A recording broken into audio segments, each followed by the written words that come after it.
Ce sont des structures politiques qui défendent l'Europe et les Européens, et donc qui luttent contre l'immigration massive, contre l'islamisation de notre continent, qu'on estime être des dangers mortels pour notre civilisation.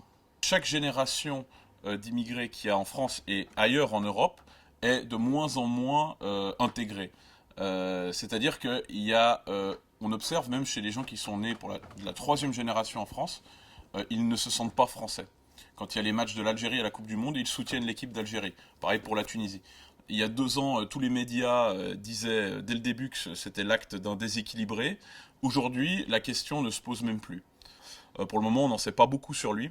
Donc on ne peut pas dire s'il était lié à telle ou telle mosquée ou à tel ou tel groupe.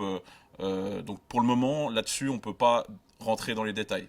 Mais aujourd'hui, plus personne ne se pose la question de savoir si c'est un attentat avec des motivations islamistes ou pas. Aujourd'hui, c'est clair pour tout le monde. Tout à fait, la capacité d'intégration est à mettre en question.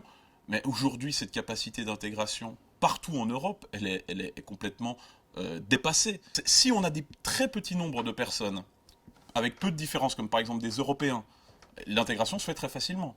Si ce sont des gens en petit nombre, mais qui viennent de plus loin, c'est plus difficile. Et quand c'est des gens qui viennent de très loin et qui sont très nombreux, ça devient impossible. Ce qui s'est passé ici, les gens sont tristes, les gens sont blessés et les gens sont extrêmement en colère.